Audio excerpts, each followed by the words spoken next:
Howdy. My next guest is an illustrator and writer who has put together this book right here, ladies and gentlemen. I've got it in my very hand. It's called Rules of Thumb. In this book, he has collected over 800 guidelines on such things as how to tell how much spaghetti to cook and how many people it takes to heat up a room. Please welcome Tom Parker.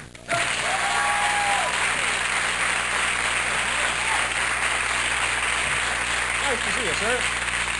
This is a fascinating undertaking. First of all, you're not related to the legendary show business manager, Colonel Tom Parker, are you? No. Okay, we wanted to get that out of the way. They're a dime a dozen. Tom Parkers are a dime a dozen? What is a rule of thumb? Define that for me, Tom. It's a homemade recipe for making a guess. I see. How did you compile the book?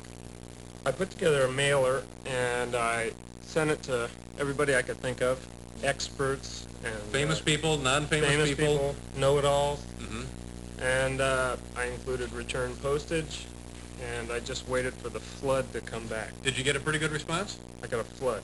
Uh-huh. Yeah, but did you get a pretty good response? Yeah. And who would be the most recognizable person who responded to your inquiry? Probably Buckminster Fuller. And what was his rule of thumb? He sent a card. He filled the card top to bottom with formulas and numbers, and then at the bottom it said, "When in doubt, don't." That was his rule of thumb. And it came with a little transcription from his secretary that said exactly the same thing that he wrote. I see. Now, have you tested all of these? Do you believe them to be true? Are some of these made up, fantasy?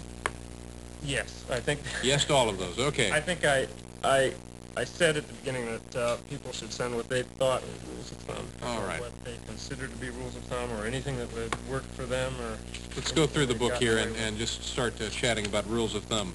Rule of thumb 110, cracking your knuckles. Do you know what that one is about? That was sent by a veterinary pathologist from Cornell University, and it said when you crack your knuckles, the joint fluid goes into solution, and so that you can plan on spending 30 minutes between cracks to get a good second knuckle crack. 30 seconds per cracked knuckle. So if a person were to do like... Right. Yeah. Now, according to the veterinary pathologist, you will not be able to crack those knuckles again for 30 another minutes. half an hour. Right. So what'll I do in the meantime? Just let me crack yours then. Start timing. Start timing. Right.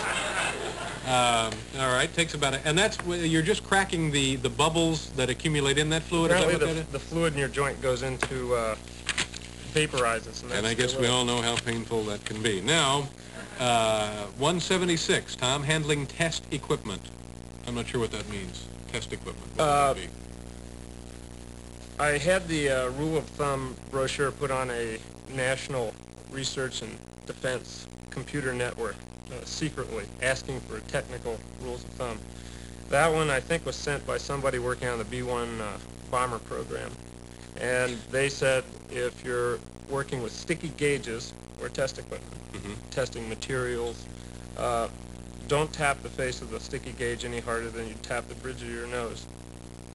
All right. So. Sponsoring large sports events. There aren't any precise studies showing what sponsorship is worth, but the rule of thumb is that putting $1,000 behind a sports event will generate the same exposure as $10,000 in advertising. Well, some of these are invaluable. All right, 183, estimating the size of your foot.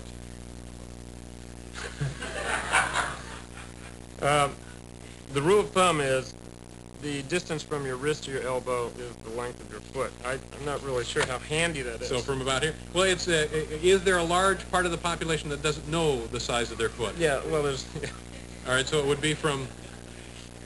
Oh, I see, roughly. Okay. All right. That's pretty handy. All right, I'll accept that. All right, let's go on here and see what else we have. Reading a map. You can tell where a map of the world was made by seeing which country is smack dab in the middle.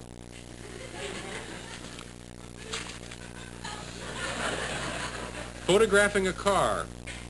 A three-quarter front view makes the most effective photograph for selling a car. I didn't realize that.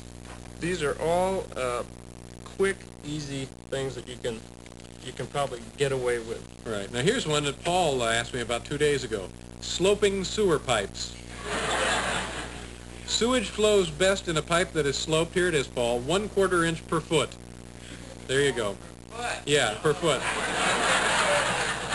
If the pitch is too steep, the liquid runs off and leaves the solids behind. Ooh. Yeah. That's...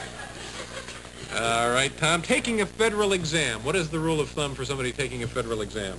That was sent by an attorney, and he said that when you're taking a federal exam, the longest answer is almost always the correct answer. In a multiple choice situation, Right. the longest? Okay. That would be... I wonder if that applies to all exams or just federal exams. He said it was a federal exam, and he was a member of the bar, so Yeah. I guess it... Okay. Here, I have my own little rule of thumb. Talk to your guest for a few minutes, and then you go away for a commercial. And we'll do that, and we'll be right back with Tom Parker.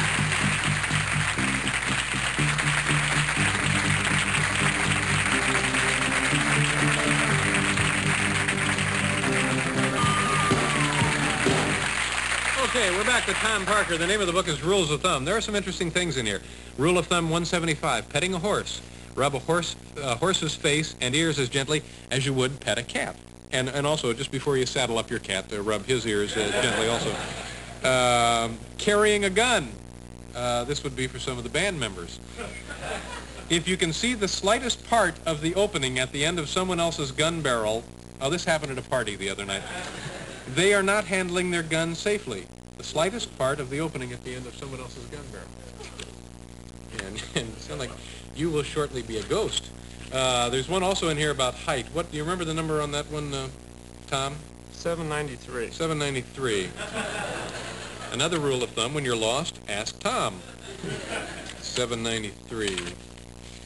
Oh, estimating your height. As a rule of thumb, the distance between your fingertips with your arms outstretched at shoulder height is equal to your height. You want to try this? Sure. Do you mind measuring? It's fine. All right.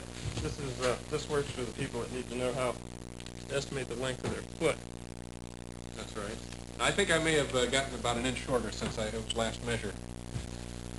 Now, here, let's just... Am I too close to the camera now? That's right. Suddenly it's Irwin Corey again.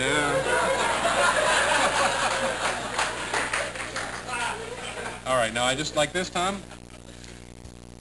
When can you have the suit ready? My sister will be getting married on the 8th, and this ruler won't work. I don't.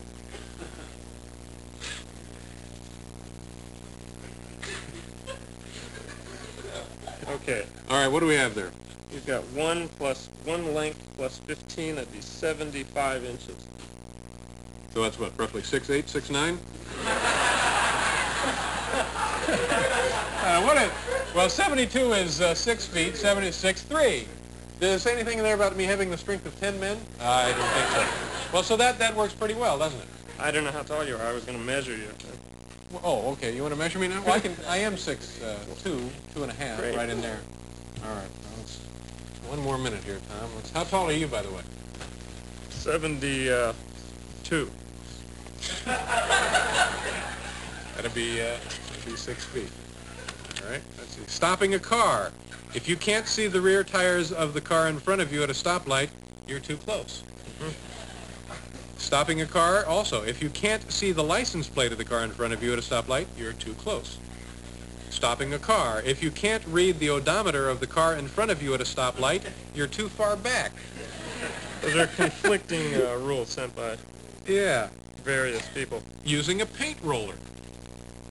The average paint roller will apply 2 to 3 square feet of paint per dip. That refers to the brush, Not the person applying right. it. Yeah. Herding sheep. Indian shepherds plan on using 3.5 acres of desert land for each sheep they graze. There you go. There's some fascinating stuff in there, Tom. I appreciate you bringing it by. This is the Rules of Thumb. This man is Tom Parker, and we'll be right back. Thanks, Tom. Nice of you to be here.